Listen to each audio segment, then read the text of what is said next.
Dan Illman, Matt Bernier, huge afternoon/evening of racing at Penn National on Saturday. The Penn Mile is the main event, but several other stakes races, including the $200,000 Penn Oaks for 3-year-old fillies going a mile on the turf. Get involved with this nice card with a DRF Bets account. When you deposit $100, you get to bet with $250. Learn more at bets.drf.com. Let's meet this field of 3-year-old fillies getting set to step 8 furlongs on the Penn National turf. And Matt, listen, it's fairly obvious that the horse to beat is the number 7 Regal Glory, going out for Chad Brown, 6-5 on the morning line. She's got all the credentials, doesn't she?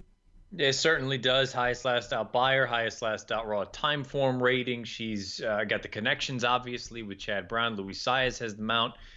You go through, I suppose, if you were really intent on trying to take a stand against her, you can make the argument that her only 2 wins to date have come at 3/4 of a mile in the 2-turn races. She hasn't run poorly, but she hasn't been able to quite get the job done. I happen to look at this field and say she's supposed to win. She's just much better than these at this point. Unless somebody jumps up in a big way, I think she's going to win. And I thought she ran well in the Appalachian last time out at Keeneland. It was a very soft turf course. I was a bit surprised how far back she was in the early portion of that race. She eased out. She went after the Macomb Bullet late, was gaining ground on her. I don't think the mile will be an issue. And of course, she has Chad Brown in her corner, which means a positive formulator fact. Over the past 5 years with 3-year-old turf routers off a 45 to 60-day layoff in non-graded stakes, Brown is 10 for 27 with a 245 ROI. We'll also throw up the Timeform US pace projector for this race, and it has Regal Glory sitting in a lovely spot just off the leaders. So based on the form, based on the trainer, based on the pace projector, no excuses. No, that's kind of how I'm looking at it. I feel like she deserves to be a very short price. I think she may even be shorter than the 6-5 when it's all said and done, somewhere in that 4-5 range. I'm not necessarily advocating betting horses that are odds on, but at the same time, I don't really see any reason why she shouldn't be there. Second choice on the morning line is the very lightly raced number 6. That is Ionic, a nose away from being a perfect 2 for 2 for trainer Arnaud Delacour. And while she was the beaten favorite last time out, I thought she ran well. And the third place finisher from that race came right back to buy her a 78 when a runner-up in a non-winners of one other than allowance at Delaware. Ionic has tons of upside potential, and it appears she's tactically minded. You could place her anywhere. I think that most recent run is a little bit of an interesting one to really kind of sift through, because you go through and take a look at the internal fractions and the pace ratings from Timeform US. The race really heated up when she made that move sort of right into the middle of it. And I think there's a situation where had she waited a little bit longer, perhaps she would have ended up prevailing in that spot. And maybe she comes in here even more fancied than the 3-1 morning line. But I think she did a lot of running that maybe won't necessarily show at face value. I think she's definitely intriguing. The number 5, Alas Sayil, looks like she's finally coming into her own. This will be her 8th lifetime start, but her 3rd start of the current form cycle, and her first 2 races this cycle have been pretty good. The buyers are going the right way. I didn't love the field she was in against last time out at Keeneland, except for the winner. I think that winner, Princessa Carolina, is a very nice horse.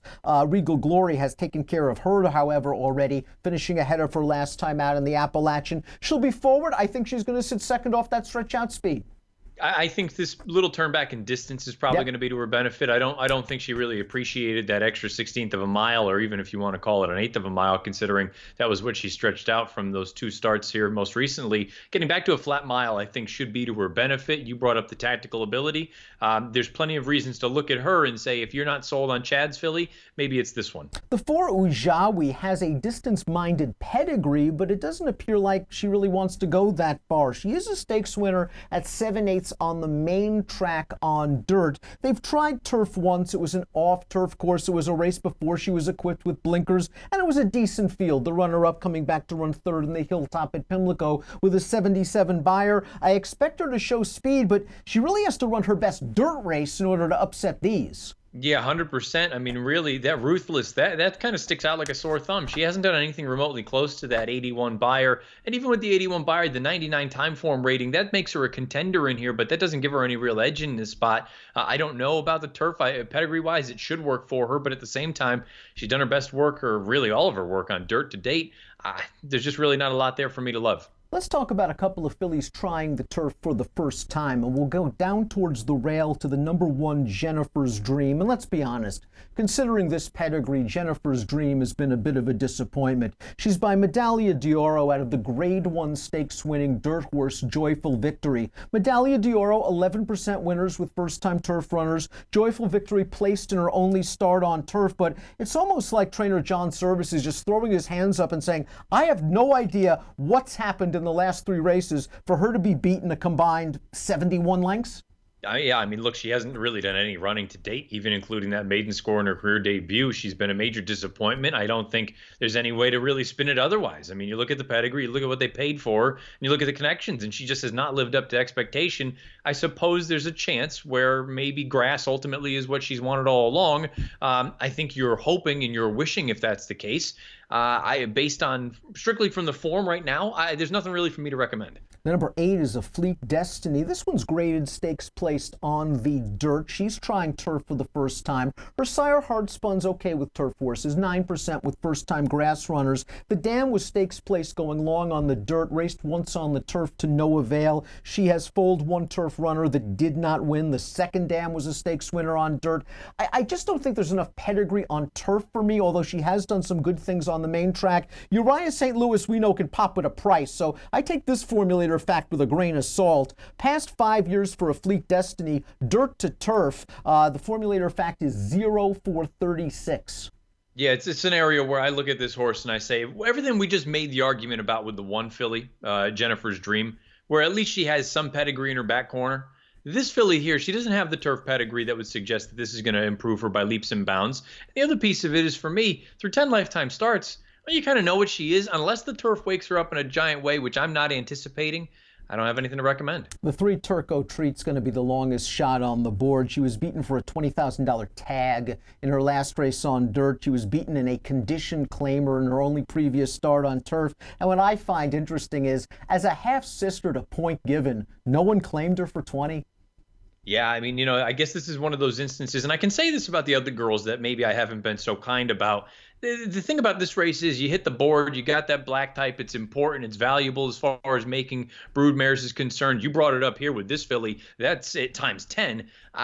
Take a shot in here. I'm not anticipating anything, but I can understand why folks are giving it a shot. Let's take a look at our top selection for the Penn Oaks. Hate to pick the moto horse, but it just appears that Regal Glory has found the right field to gain her second lifetime stakes victory. I went 7, 5, 6, and 4. Give me numbers.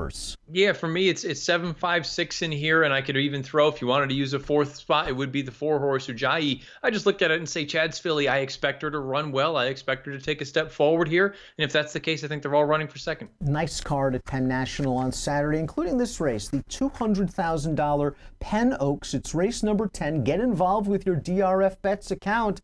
It says it all. Deposit 100, bet with 250. DRF Bets as easy as ready, set, bet. An approximate post time for the Penn Oaks, 7:15 Eastern. Best of luck.